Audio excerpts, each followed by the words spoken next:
വിശുദ്ധ ലൂക്കോസ് സുവിശേഷം 16-ാം അധ്യായം 25-ാമത്തെ വചനം. വിശുദ്ധ ലൂക്കോസ് സുവിശേഷം 16-ാം അധ്യായം 25-ാമത്തെ വചനം. അബ്രഹാം, മകനെ, നിന്റെ ആയുസ്സിൽ നീ നന്മയും ലാസർ അവണ്ണം തിന്മയും പ്രാപിച്ചു എന്നോർക്ക. ഇപ്പോൾ അവൻ ഇവിടെ ആശ്വസിക്കുന്നു, നീയോ വേദന അനുഭവിക്കുന്നു.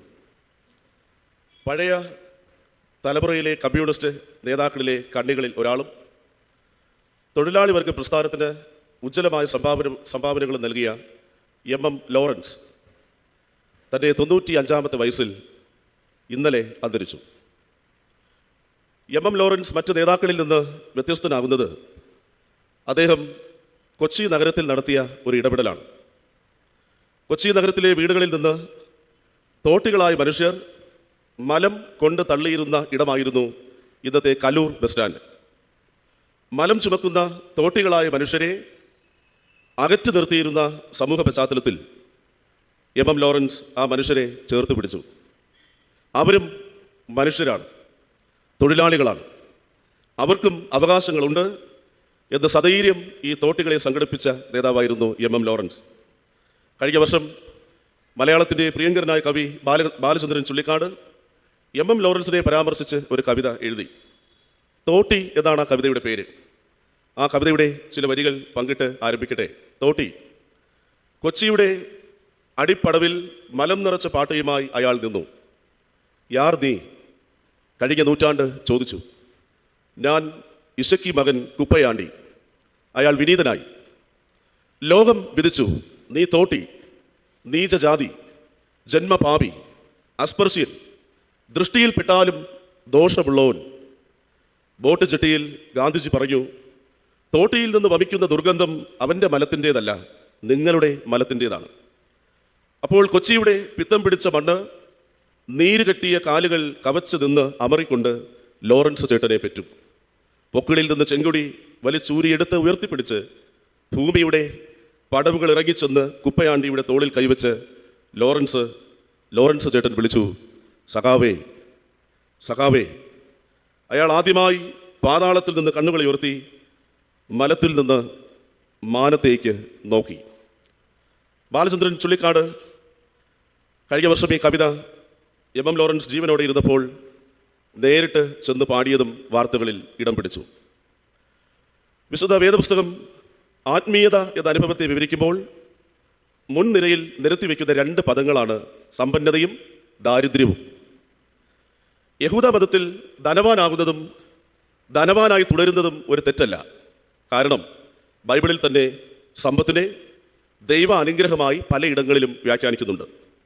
എന്നാൽ കുമിഞ്ഞുകൂടുന്ന സമ്പത്ത്, അക്യൂമുലേറ്റഡ് വെൽത്ത്, ക്രിയ ചെയ്യപ്പെടാത്ത വിഭവമാണ്. അത് ഇനാക്റ്റീവ് റിസോഴ്സ്, നിർജീവ വിഭവമായിരിക്കും.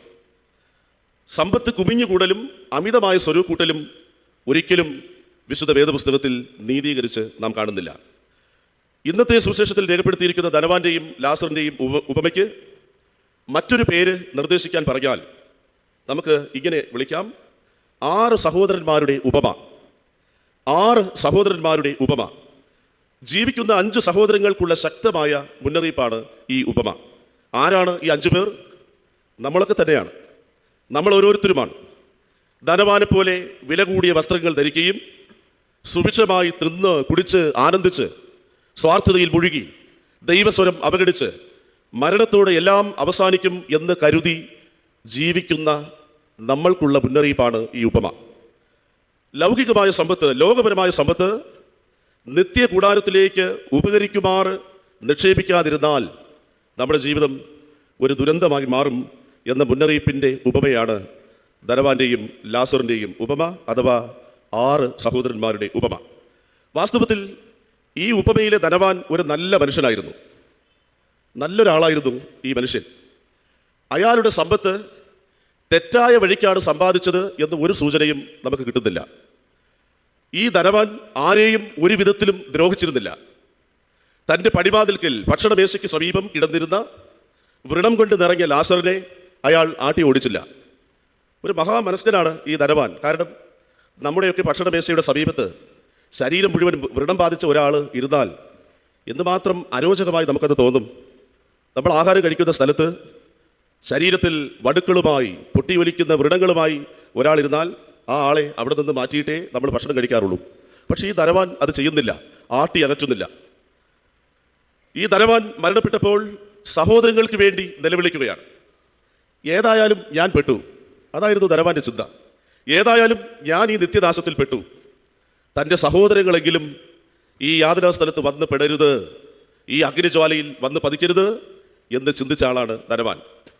ചുരുക്കി പറഞ്ഞാൽ സ്വന്തക്കാരോടുള്ള സ്നേഹമുള്ള ധനവാൻ, സഹോദരങ്ങളോട് സ്നേഹമുള്ള ധനവാൻ, ആകെ കൂടി ഒരു നല്ല മനുഷ്യനാണ്. ലാസറിലേക്ക് നമുക്ക് ശ്രദ്ധിക്കാം. ലാസർ എന്തെങ്കിലും ഒരു പുണ്യ പ്രവൃത്തി ചെയ്തതായി ഒരിടത്തും രേഖപ്പെടുത്തിയിട്ടില്ല.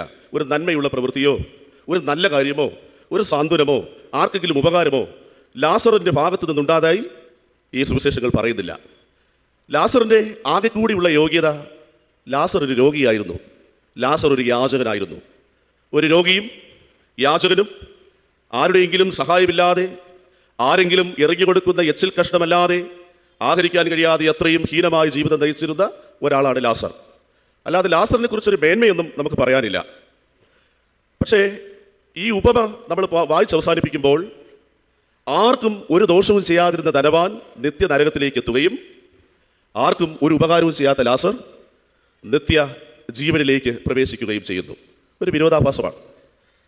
ആരെയും ഉപദ്രവിക്കാത്ത ഒരാൾ അഗ്നിയിലും ആർക്കും ഉപകാരമില്ലാത്ത ഒരാൾ അബ്രഹാം പിതാവിൻ്റെ മടിയിലും പറുദീസയിലും. എന്തുകൊണ്ടാവണം ഈ ധനവാൻ ശിക്ഷിക്കപ്പെട്ടതും ലാസർ സ്വീകരിക്കപ്പെട്ടതും? ഇതാണ് ഇന്നത്തെ ചിന്താവിഷയം.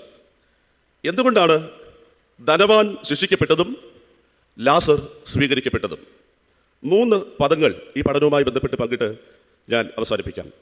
നമുക്ക് ആ ധനവാന്റെ വീട്ടിലേക്ക് നമ്മുടെ ശ്രദ്ധ പതിപ്പിക്കാം. ആ വീട്ടിലേക്ക് ശ്രദ്ധിക്കുമ്പോൾ 3 വസ്തുക്കൾ, 3 വിഭവങ്ങൾ ഒരു പരിവർത്തനം ആഗ്രഹിക്കുന്നു എന്നുള്ളതാണ്. ഒന്ന്, ഈ ഭവനത്തിൽ വസിക്കുന്ന ധനവാന്റെ കാഴ്ചയിൽ ചില പ്രതിസന്ധികൾ ഉണ്ടായി എന്നതാണ് ഒന്നാമത്തെ ഉത്തരം. അദ്ദേഹത്തിൻ്റെ കണ്ണടയ്ക്ക് ചില മങ്ങലുകൾ ഉണ്ടായി. കണ്ണടയാണ് ഒന്നാമത്തെ പദം. കാരണം ലാസർ ഇങ്ങനെ മേശയുടെ അരികിൽ വ്രണം ബാധിച്ച് ജീവിതത്തിൻ്റെ ഹീനമായ അവസ്ഥയിലായിരുന്ന ലാസറിനെ കണ്ടു എന്നുള്ളത് സത്യമാണ്. അങ്ങനെ ഒരാൾ അവിടെ കിടപ്പുണ്ട്. പക്ഷേ അതിനപ്പുറത്തേക്ക് കരം നീട്ടാൻ, കാഴ്ചയിൽ നിന്ന് ഉൾക്കാഴ്ചയിലേക്ക് വളരാൻ ധനവാന് കഴിയില്ല എന്നതാണ് ഒന്നാമത്തെ പരാജയത്തിൻ്റെ കാരണം. നമ്മുടെ കണ്ണിനെ സംരക്ഷിക്കാനും കാഴ്ചശക്തി വർദ്ധിപ്പിക്കാനും ഒക്കെ ഉപയോഗിക്കുന്ന ഉപകരണമാണ് ഈ കണ്ണട. പക്ഷേ ഈ കണ്ണടകളിൽ നമ്മുടെ കാഴ്ചയിൽ ചില പ്രശ്നങ്ങളൊക്കെ ഉണ്ട്. അവിടെ സമീപത്ത് ശരീരത്തിൽ വ്രണം കൊണ്ട് നിറഞ്ഞ നായ്ക്കൾ വന്ന് വ്രണങ്ങൾ നക്കുന്ന അത്രയും പരിതാപകരമായ മേശയിൽ നിന്ന് വീഴുന്ന എച്ചിലും കാത്ത് കിടക്കുന്ന ഒരു മനുഷ്യൻ കിടക്കുന്നു. അത് കേവലം ഒരു കാഴ്ചയായി പരിമിതിപ്പെടുത്തിയതാണ് ധനവാന്റെ ജീവിതത്തിൻ്റെ പരാജയത്തിൻ്റെ ഒന്നാം കാരണം. ഈ കാഴ്ച എന്ന് പറയുന്നത് കണ്ണിൻ്റെ മാത്രം ധർമ്മമാണ് എന്ന് നാം ചിന്തിക്കരുത്. കണ്ണുള്ളത് കൊണ്ട് മാത്രമല്ല നമ്മളെല്ലാം കാണുന്നത്. അതിൻ്റെ പിന്നിൽ മസ്തിഷ്കവും മനസ്സും ഉള്ളത് കൊണ്ടാണ് നമ്മൾ കാണുന്നത്. കണ്ണിങ്ങനെ തുറന്നിരുന്നിട്ടും എത്രയോ കാഴ്ചകൾ നമുക്ക് കൈവിട്ട് പോകാറുണ്ട്. കണ്ണ് തുറന്നിരുന്നാലും പല കാഴ്ചകൾ നമുക്ക് അന്യപ്പെട്ടു പോവുകയാണ്. കണ്ണ് തുറന്നിരുന്നാലും എത്രയോ കാഴ്ചകൾ ദിവസം തോറും നമുക്ക് കൈവിട്ട് പോകുന്നു. കണ്ണിന് പിന്നിൽ മനസ്സും മനോഭാവവും കൂടി ചേരുമ്പോഴാണ് നമ്മുടെ കാഴ്ച ഉൾക്കാഴ്ചയായി വളരുന്നത്. A journey from sight to insight. ഇതാണ് ആത്മീയ ജീവിതത്തിൻ്റെ ഒരു പ്രധാനപ്പെട്ട പടവ്. കേവലം കാഴ്ചയല്ല, ഉൾക്കാഴ്ചയിലേക്ക് വളരാൻ നമുക്ക് കഴിയണം. ഹെലൻ കെല്ലറോട് ഒരാൾ ചോദിച്ചു, what is worse than being blind in this world? കാഴ്ചയില്ലാത്തതിനേക്കാൾ വലിയ ദുരന്തം എന്താണ്? ഹെലൻ കെല്ലർ മറുപടി പറഞ്ഞത് ഇങ്ങനെയാണ്, have sight but no insight. ഈ ലോകത്തിലെ ഏറ്റവും വലിയ ദുരന്തം കാഴ്ചയില്ലാത്തതല്ല, കാഴ്ചയുണ്ടായിട്ടും ഉൾക്കാഴ്ചയില്ലാതെ പോകുന്നതാണ്. ഈ ലാസറിനെ കണക്ക് എത്രയോ കണ്ണുനീരനുഭവങ്ങൾ നമ്മുടെ വീടുകളിലും നമ്മുടെ പരിസരങ്ങളിലും നിശ്ചയമായിട്ട് ഇന്നും സംഭവിക്കുന്നുണ്ട്. മുരുകൻ കാട്ടാക്കട ലോകപ്രസിദ്ധമായൊരു കവിത എഴുതി. കണ്ണട എന്നാണ് ആ കവിതയുടെ പേര്. അതിലെ ചില വരികൾ ഇങ്ങനെയാണ്: പൊട്ടിയ താലി ചരടുകൾ കാണാം, പൊട്ടാമധ്യേ കുപ്പികൾ കാണാം, പലിശ പട്ടിണി പടി കയറുമ്പോൾ പുറകിലെ മാവിൽ കയറുകൾ കാണാം, രക്തം ചിതറിയ ചുവരുകൾ കാണാം, കുരുന്നു ഭീതി കണ്ണുകൾ കാണാം, എല്ലാവർക്കും തിമിരം, നമുക്കെല്ലാവർക്കും തിമിരം, മങ്ങിയ കാഴ്ചകൾ കണ്ടുമടുത്തു, കണ്ണടകൾ വേണം. ധനവാൻ ലാസറിനെ കേവലം ഒരു കാഴ്ചയായി, ഒരു മങ്ങിയ കാഴ്ചയായി പരിമിതിപ്പെടുത്തിയതാണ് നിത്യനരകത്തിലേക്ക് വന്ന് പതിക്കാൻ ഇടയായത്. അവൻ്റെ ജീവിതത്തിലേക്ക് ഒരു ഉൾക്കാഴ്ചയും തിരിച്ചറിവും വന്നിരുന്നുവെങ്കിൽ അവൻ്റെ സമ്പന്നതയുടെ പങ്ക്, അവൻ്റെ നല്ല ഭക്ഷണത്തിൻ്റെ പങ്ക്, അവൻ്റെ നന്മകളുടെ പങ്ക് നിശ്ചയമായി ലാസറിനും കൈവരുമായിരുന്നു. അവിടെയാണ് പാപം. നമ്മളൊക്കെ പരിസരങ്ങളിൽ പല കാഴ്ചകളും കാണുന്നവരാണ്. പക്ഷേ ശ്രദ്ധയോടെ വീക്ഷിച്ചാൽ ഇന്നും കരയുന്ന ഒരു ലോകം നമുക്ക് ചുറ്റുമുണ്ട്. നമ്മുടെ ഭവനങ്ങളിലുണ്ട്, നമ്മുടെ തൊഴിലിടങ്ങളിലുണ്ട്, നമ്മുടെ സഹപാഠികളിലുണ്ട്, നമ്മുടെ സഹയാത്രികരിലുണ്ട്. നിശ്ചയമായി കാഴ്ചയിൽ നിന്ന്, കൺകാഴ്ചയിൽ നിന്ന് ഉൾക്കാഴ്ചയിലേക്ക് വളരാൻ ഈ ഉപമ നമ്മെ പഠിപ്പിക്കുന്നു. 2, ഈ വീട്ടിലെ ഒരു വ്യക്തമായ ചിത്രം യേശു കർത്താവ് ഈ ഉപമ പറഞ്ഞ് ആരംഭിക്കുമ്പോൾ തന്നെ നമുക്ക് നൽകുകയാണ്. ധനവാനായ മനുഷ്യൻ ഉണ്ടായിരുന്നു. അവൻ ധൂമ്രവസ്ത്രവും പട്ടും ധരിച്ച് ദിനംപ്രതി ആഡംബരത്തോട് സുഖിച്ചുകൊണ്ടിരുന്നു. അപ്പോൾ ഈ ആഡംബരത്തിൻ്റെയോടൊപ്പം ചേർത്ത് വയ്ക്കാനുള്ള ഒരു പദമാണ് കണ്ണാടി. നമ്മളെല്ലാവരും കണ്ണാടി നോക്കുന്നവരാണ്. ഇന്ന് രാവിലെ തന്നെ പല പ്രാവശ്യം നിങ്ങൾ കണ്ണാടിയിൽ നോക്കിക്കാണും. മുഖം നോക്കുന്ന കണ്ണാടി, ദർപ്പണം. മുൻപിലുള്ള വസ്തുക്കളുടെ രൂപം പ്രതിഫലിപ്പിക്കുന്ന ഉപകരണമാണ് കണ്ണാടി. പക്ഷേ ഈ കണ്ണാടിയുടെ ഒരു കുഴപ്പം, ഈ കണ്ണാടിയിൽ നോക്കിയാൽ എന്നെ മാത്രമേ കാണാൻ കഴിയൂ. എൻ്റെ മുഖം, എൻ്റെ തല, എൻ്റെ ഉടൽ, എൻ്റെ വസ്ത്രങ്ങൾ, അല്ലേ? ധൂമ്രവസ്ത്രം, മൃദുല വസ്ത്രം, പട്ട്, ദിനംപ്രതി ആഡംബരം. ഒരു കണ്ണാടിയുടെ കൂടാരത്തിൻ്റെ ഉള്ളിൽ ഒതുങ്ങിപ്പോയ ഒരാളാണ് ധനവാൻ. കാരണം കണ്ടതെല്ലാം അവനെക്കുറിച്ചായിരുന്നു. അവൻ്റെ സമ്പന്നത, അവൻ്റെ വസ്ത്രത്തിൻ്റെ മോടി, അവൻ്റെ ഭക്ഷണത്തിൻ്റെ സുഭിക്ഷത, അവൻ്റെ ജീവിതത്തിൻ്റെ നന്മകൾ. കണ്ണാടി നോക്കുന്നത് പോലെ അവൻ സ്വയം അവനെ തന്നെ ആഡംബരത്തിൻ്റെ സുഖങ്ങളിൽ ഇങ്ങനെ നിരന്തരം ശീലിച്ചു കൊണ്ടിരുന്നു. ഇതാണ് രണ്ടാമത്തെ പ്രയാസം, കണ്ണാടി. അവൻ കണ്ണാടി നോക്കുമ്പോൾ അവനിൽ തന്നെ ചുരുങ്ങിപ്പോയി എന്നതാണ് പാപം. ഈ ഉപമ ക്രിസ്തു പഠിപ്പിക്കുമ്പോൾ അവനിൽ തന്നെയുള്ള നോട്ടത്തിൽ നിന്ന്, ചുരുക്കിയ നോട്ടത്തിൽ നിന്ന്, അവൻ്റെ ചുരുക്കത്തിൽ നിന്ന് ചുറ്റുപാടിലേക്ക് അവൻ നോക്കണം. ഈ കണ്ണാടി വശങ്ങളിലോട്ടൊക്കെ തിരിച്ചു പിടിക്കണം. അതിൽ വന്ന പിഴവാണ് രണ്ടാമത്തെ വീഴ്ച. ഈ മുഖം നോക്കുന്ന കണ്ണാടിയിൽ സ്വന്തം കാര്യങ്ങൾ മാത്രം. അതുകൊണ്ടാണ് നമ്മുടേതായ കാര്യങ്ങൾ മാത്രമാണ് കൂടുതലും ശ്രദ്ധിച്ചുകൊണ്ടിരിക്കുന്നത്. ഒരു ട്രെയിൻ യാത്ര നടക്കുകയാണ്. ഒരു ട്രെയിൻ യാത്രയിൽ രസകരമായൊരു സംഭവം ഉണ്ടായി. ആ നീളം കൂടിയ സീറ്റിൽ 4 പേര് വിശാലമായിട്ടിരിക്കുകയാണ്. 4 പേര് വിശാലമായിട്ടിരിക്കുമ്പോൾ ഒരു ബംഗാളി വന്നു. അല്ലേ, നമ്മുടെ ഭാഷയിൽ പറയാൻ ഒരു ബംഗാളി, അത്ര നല്ല വേഷമില്ലാത്ത ഒരു സാധാരണക്കാരൻ ബംഗാളി വന്നു. ബംഗാളി വന്നപ്പോൾ ഈ 4 പേര് കുറച്ചുകൂടി വിശാലമായിട്ടൊന്ന് ഇരുന്നു. കാരണം അവനെ ഇരുത്താൻ പാടില്ല. കുറച്ച് കഴിയുമ്പോൾ ഈ ട്രെയിൻ ഇങ്ങനെ മുൻപോട്ട് പോകുമ്പോൾ ഒരു സുന്ദരിയായ പെൺകുട്ടി വന്നു. പെൺകുട്ടി വന്നപ്പോൾ ഈ 4 പേരും ഒന്ന് ചുരുങ്ങി. കാരണം അവൾക്കിടം ധാരാളം. സ്വയത്തിന് നേർക്ക് പിടിച്ച കണ്ണാടിയാണ് നമ്മുടെ ആത്മീയ ജീവിതത്തിൻ്റെ ദുരന്തം. എൻ്റെ മാത്രം കാര്യം, എൻ്റേത് മാത്രമായൊരു ജീവിതം, എൻ്റെ സുഖം, ഞാനെന്ന ഭാവം തച്ചുടയ്ക്കാതെ നിത്യതയുടെ സന്തോഷം നമുക്കാർക്കും സാധ്യമല്ല. ഞാനെന്നും എൻ്റേതെന്നും എനിക്കെന്നുമുള്ള വേലിക്കെട്ടുകൾ പൊളിയുക തന്നെ വേണം. നമ്മുടെ ജീവിതത്തെ ശാപഗ്രസ്തമാക്കുന്ന ഇത്തരം ഭാവങ്ങളെ പൊതുവെ ഇംഗ്ലീഷിൽ പി എന്ന അക്ഷരത്തിൽ ആരംഭിക്കുന്ന വാക്കുകളിലാണ് അടയാളപ്പെടുത്താറ്. P, pleasure, possession and power principle. Pleasure, സുഖം, സ്വന്തം സുഖം. പൊസഷൻ, സ്വന്തം സ്വത്തുക്കൾ. പവർ പ്രിൻസിപ്പിൾ, സ്വയം രൂപപ്പെടുത്തിയിരിക്കുന്ന സ്വാധീനം. സുഖത്തിലും സ്വത്തിലും സ്വാധീനത്തിലും ആ കണ്ണാടി നോക്കി നിരന്തരം തൻ്റേതായ ആഡംബരത്തിലും സുഭിക്ഷതയിലും സുഖിച്ചതാണ് നിത്യ നരകത്തിലേക്ക് പതിക്കാൻ ഇടയായത്. ചുരുക്കത്തിൽ നിന്ന് ചുറ്റുപാടിലേക്ക് വളരണം. A journey from short to surround. അവിടെയാണ് നിത്യന നമുക്ക് അവകാശമായി വന്നു ചേരുന്നത്. മൂന്നാമത് നമ്മൾ നിത്യജീവിതത്തിൽ ഉപയോഗിക്കുന്ന ഒരു വാക്കാണ് കണ്ണി.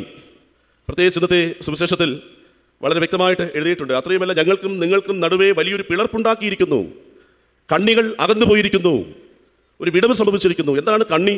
ഒന്നിലധികം വസ്തുതകളെയോ കൂട്ടിയിണക്കുന്ന ഘടകത്തെ വിളിക്കുന്നതാണ് കണ്ണി എന്ന് പറയുന്നത്. ഒരു അകലം സംഭവിച്ചിരിക്കുന്നു. നിത്യതയും നന്മയും തമ്മിൽ നിശ്ചയമായിട്ടൊരു ബന്ധമുണ്ട്. നമ്മുടെ നിത്യത നിർണ്ണയിക്കാൻ പോകുന്നത് നാം ചെയ്യുന്ന നന്മ പ്രവൃത്തികളുടെ അടിസ്ഥാനത്തിൽ തന്നെയാണ്. നിന്റെ പ്രവൃത്തി നിന്നെ പിന്തുടരുന്നു എന്ന് പറയാണ് അടക്ക ശുശ്രൂഷകളൊക്കെ അവസാനിക്കുന്നത്. നാം ചെയ്ത നന്മയുടെ അടിസ്ഥാനത്തിലാണ് നമ്മുടെ നിത്യത നിർണ്ണയിക്കാൻ പോകുന്നത്. അതുകൊണ്ട് ഈ കണ്ണിക്ക് ഒരു വിടവ് സംഭവിച്ചിരിക്കുകയാണ്. അബ്രഹാം പിതാവിനോട് ആ ധനവാൻ ഇങ്ങനെ കേണ് നിലവിളിക്കുകയാണ്, ഒരു തുള്ളി വെള്ളം. പക്ഷേ അകന്നു പോയിരിക്കുന്നു, കണ്ണി അകന്നിരിക്കുന്നു. പിന്നെയും പ്രാർത്ഥിക്കുകയാണ്, എൻ്റെ 5 സഹോദരന്മാർ നാട്ടിൽ കിടന്ന് സുഖിക്കുകയാണ്, അവരെങ്കിലും. അപ്പോഴും ഈ അകന്നുപോയ കണ്ണികൾ മുഖാന്തരം നമുക്ക് ചേർന്ന് നിൽക്കാൻ കഴിയുന്നില്ല. എവിടെയാണ് അകലം സംഭവിച്ചിരിക്കുന്നത്? ദൈവത്തോടുള്ള അകലം, ദൈവാലയത്തിൽ നിന്നുള്ള അകലം, ദരിദ്ര ജനങ്ങളിൽ നിന്നുള്ള അകലം, അനീതി സംഭവിച്ച് ജീവിതത്തിൽ വേദനിക്കുന്നവരുടെ ജീവിതത്തിൽ നിന്നുള്ള അകലം. എവിടെയൊക്കെയോ ചില അകലങ്ങൾ നമ്മുടെ ഇടങ്ങളിൽ സംഭവിച്ചിട്ടുണ്ട് എന്നതാണ് യാഥാർത്ഥ്യം. നമ്മളൊക്കെ ഈ സഹായിക്കാറുണ്ടോ, ദാനം ചെയ്യാറുണ്ടോ, മറ്റുള്ളവരെ കരുതാറുണ്ടോ എന്നൊക്കെ ചോദിച്ചാൽ ഇവിടെ ഇരിക്കുന്ന മിക്കവാറും പേരും പറയും നൽകാറുണ്ട്, സഹായിക്കാറുണ്ട്, ദാനം ചെയ്യാറുണ്ട്. എന്താണ് നൽകുന്നത്? നമ്മുടെ ജീവിതത്തിൻ്റെ ആവശ്യത്തിനെടുത്തതിന് മിച്ചം എന്തെങ്കിലും വന്നാൽ നമുക്കൊരു കോട്ടവും തട്ടാതെ, നമുക്കൊരു നഷ്ടവും വരാതെ നിശ്ചയമായിട്ട് നമ്മളൊക്കെ നൽകാറുണ്ട്. പണ്ട് ഒരു പോപ്പിന് ഹൃദയവേദന വന്നു, വളരെ വർഷങ്ങൾക്ക് മുമ്പ്. പോപ്പിന് ഹൃദയവേദന വന്നപ്പോൾ പെട്ടെന്ന് തന്നെ ട്രീറ്റ്മെൻറ്റ് എന്താണ് പ്രശ്നം എന്നൊക്കെ അന്വേഷിച്ചു. അപ്പോൾ ഈ ഹൃദയം ആകെ പ്രശ്നമാണ്, ഹൃദയം മാറ്റിവെക്കണം. ഈ വാർത്ത ഇങ്ങനെ കാട്ടുതീ പോലെ പടരുകയാണ്, പോപ്പിൻ്റെ ഹൃദയം മാറ്റിവെക്കണം.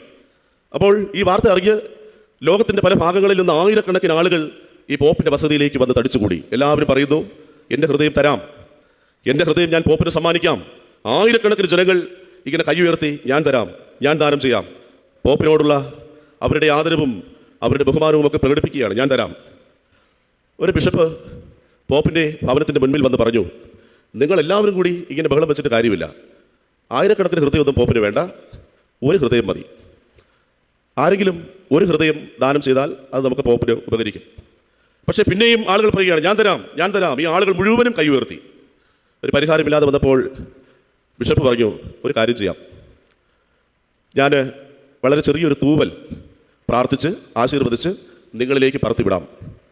ഈ തൂവൽ ആരുടെ ശരീരത്തിലാണോ വന്ന് പതിക്കുന്നത് അവരുടെ ഹൃദയം നമുക്ക് സ്വീകരിക്കാം പോപ്പിന്. അങ്ങനെ വളരെ ശ്രദ്ധയോടുകൂടി ആ തൂവൽ കയ്യിലെടുത്ത് പ്രാർത്ഥിച്ച് വളരെ ഭക്തിനിർഭരമായി ആളുകളുടെ മുകളിലേക്ക് ഈ തൂവൽ പറത്തിവിട്ടു. എന്നിട്ട് ഇങ്ങനെ കാത്തു നിൽക്കുകയാണ്, ഇത് ആരുടെ തലയിലാണ് ചെന്ന് പതിക്കുന്നത്, ആരുടെ ഹൃദയമാണ് സ്വീകരിക്കപ്പെടുക. പോപ്പ് നോക്കുമ്പോൾ കുറേയേറെ സമയമായി ഈ തൂവൽ ആരുടെയും ശരീരത്തിൽ പതിക്കുന്നില്ല. ഓരോരുത്തരുടെയും ശരീരത്തിൽ ഈ തൂവൽ ഇങ്ങനെ അടുത്ത് വരുമ്പോൾ ഓരോരുത്തരും ഊതി മറ്റുള്ളവൻ്റെ അടുത്തേക്ക് പറത്തിവിടുകയാണ്. ഞാൻ തരാം എന്നപ്പോഴും അവർ വിളിക്കുന്നുണ്ട്. ഊതുകയും വിളിക്കുകയും ചെയ്യുന്ന ഒരു കപട ഭക്തിയുടെ കാലത്താണ് നമ്മൾ ജീവിക്കുന്നത്. നമ്മളൊക്കെ നൽകാം, കൊടുക്കാം, ദാനം ചെയ്യാം, ദരിദ്രരുടെ കരം പിടിക്കാം എന്നൊക്കെ പറയുന്നുവെങ്കിലും നമുക്ക് മുറിവേൽക്കുന്ന തരത്തിൽ, നമുക്ക് നഷ്ടമുണ്ടാകുന്ന തരത്തിൽ, നമുക്ക് വേദനയുണ്ടാകുന്ന തരത്തിൽ നമ്മളാരും നൽകുന്നില്ല എന്നതാണ് ഈ ആത്മീയ ജീവിതത്തിൻ്റെ ദുരന്തം. Give until it hurts. വേദനിക്കുവോളം നൽകാൻ, ക്രിസ്തുവിൻ്റെ ശരീരത്തിൽ നിന്ന് രക്തവും വെള്ളവും ഒഴുകി അവസാനത്തോളം നൽകാൻ, നഷ്ടം വന്നും നൽകാൻ മാതൃക കാണിച്ച, ദൈവത്തോടുള്ള സമത്വം മുറുകെ പിടിക്കാതെ താഴേക്ക്, താഴ്മയിലേക്ക് ഒരു ദരിദ്രരിൽ ദരിദ്രനായി വന്ന് പിറവിയെടുത്ത് ദരിദ്രരുടെ പക്ഷം ചേർന്ന്, ദൈവം പക്ഷം പിടിക്കാറില്ല, ദൈവത്തിന് പക്ഷമൊന്നുമില്ല. പക്ഷേ ദൈവത്തിനൊരു പക്ഷമുണ്ട്, അത് ദരിദ്രൻ്റെ പക്ഷമാണ്, അത് അവഗണിക്കപ്പെട്ടവൻ്റെ പക്ഷമാണ്, അത് വ്രണം കൊണ്ട് വേദനിക്കുന്നവൻ്റെ പക്ഷമാണ്, ഒറ്റപ്പെട്ടു പോയവൻ്റെ പക്ഷമാണ്, അരികിലായി പോയവൻ്റെ പക്ഷമാണ്. അങ്ങനെ ഒരു പക്ഷം നമ്മുടെ ദൈവത്തിനുണ്ട്. നിത്യ ജീവനിലേക്ക് പ്രവേശിക്കാൻ നിശ്ചയമായി നമ്മളൊരു എൻട്രൻസ് പരീക്ഷ അതിജീവിക്കേണ്ടി വരും. നമ്മളെല്ലാവരും ആ എൻട്രൻസ് പരീക്ഷ എഴുതിയേ പറ്റൂ. ആ പ്രവേശന പരീക്ഷയുടെ പാറ്റേൺ മത്തായി സുവിശേഷം 25-ാം അധ്യായത്തിലുണ്ട്. ക്വസ്റ്റ്യൻ പേപ്പർ ഔട്ടായിരിക്കുകയാണ്. ക്വസ്റ്റ്യൻ പേപ്പർ ഔട്ടായ പരീക്ഷയിൽ നാം നേരിടാൻ പോകുന്ന ചോദ്യങ്ങൾ ഇതൊക്കെയാണ്. വിശന്നും ദാഹിച്ചും നഗ്നനായും അതിഥിയായും തടവിലായും രോഗിയായും നിന്റെ മുൻപിൽ പലവട്ടം ഞാൻ വന്നു, നീ എനിക്ക് എന്ത് ചെയ്തു? നീ എനിക്ക് എന്ത് ചെയ്തു? മറുപടി ഇങ്ങനെ നമ്മൾ ചോദിക്കാൻ സാധ്യതയുണ്ട്. കർത്താവേ, അങ്ങേ ഇങ്ങനെയൊക്കെ ഞങ്ങൾ കണ്ടില്ല. എപ്പോഴാണ് വന്നത്? വിശന്നും ദാഹിച്ചും അതിഥിയായും നഗ്നനായും രോഗിയായും തടവിൻ്റെ അനുഭവത്തിലൊന്നും ഞങ്ങൾ അങ്ങേ കണ്ടില്ല. മറുപടി ശ്രദ്ധിക്കുക. ഈ ഏറ്റവും ചെറിയവരിൽ, ചെറിയ സഹോദരങ്ങളിൽ ഒരുത്തന് നിങ്ങൾ ചെയ്തത് എനിക്ക് ചെയ്തു. ഈ ഏറ്റവും ചെറിയവരിൽ, ചെറിയ സഹോദരങ്ങളിൽ ഒരുത്തന് നിങ്ങൾ ചെയ്തത് എനിക്ക് ചെയ്തു. ധനവാന്റെ വീട്ടിൽ ധനവാന്റെ പരാജയത്തിന് കാരണമായ 3 വാക്കുകളാണ് ഇത് ചുരുക്കമായി ഞാൻ നിങ്ങളോട് പങ്കിട്ടത്. 1, കണ്ണട. കാഴ്ചയിൽ വന്ന പിശക് കാഴ്ചയെ ഉൾക്കാഴ്ചയിലേക്ക് നയിക്കാൻ കഴിയാതെ പോയതാണ് നിത്യ ജ്വാലയിൽ ചെന്ന് പതിച്ചത്. 2, കണ്ണാടി. കണ്ണാടി നോക്കി സ്വന്തം ആഡംബരത്തിലും സ്വന്തം സുഖങ്ങളിലും സ്വന്തം ഭക്ഷണ സുഭിക്ഷതയിലുമൊക്കെ ജീവിതത്തെ ക്രമപ്പെടുത്തിയതാണ്. കണ്ണാടിയിൽ ചുരുങ്ങിയതാണ് പാപം. 3, കണ്ണി. നിത്യതയും നമ്മുടെ ജീവിതത്തിൽ നാം ചെയ്യുന്ന നന്മകളും തമ്മിൽ ചേർന്ന് നിൽക്കേണ്ട ഒരു കണ്ണിയുണ്ട്. ആ കണ്ണി വിടവ് സംഭവിക്കുമ്പോൾ, വിള്ളൽ സംഭവിക്കുമ്പോൾ, ആ കണ്ണിയിലൊരു ഗർത്തം രൂപപ്പെടുമ്പോൾ നിശ്ചയമായി നമ്മളും ആ നിത്യരാജ്യത്തിൽ നിന്ന് അകന്നു പോവുകയാണ്. അകൽച്ചയിൽ നിന്ന് ചേർച്ചയിലേക്ക് ചേർന്ന് നിൽക്കാൻ കഴിയണം. A journey from split to stick. 3 വാക്കുകൾ: കണ്ണട, കണ്ണാടി, കണ്ണി. നമ്മുടെ ആത്മീയ ജീവിതത്തെ നിശ്ചയമായിട്ട് മാറ്റുരച്ച് നോക്കേണ്ട ഒരു ഉപമയാണ് ഈ ധനവാന്റെയും ലാസറിൻ്റെയും ഉപമ. ഉപമയിൽ സാധാരണ ഈ ആരുടെയും പേരുകൾ യേശുക്രിസ്തു പറയാറില്ല. ഈ ഉപമയിൽ മാത്രമാണ് ലാസറിൻ്റെ പേര് നൽകിയിരിക്കുന്നത്. ലാസർ എന്ന പദത്തിൻ്റെ അർത്ഥം ദൈവം സഹായകൻ. ദൈവം സദാ സഹായിക്കുവാൻ സന്നദ്ധൻ. ദൈവം സഹായകനെങ്കിൽ നമ്മളും ആ സഹായഹസ്തം നീട്ടാൻ ദൈവത്താൽ നിയോഗിക്കപ്പെട്ടവരാണ്.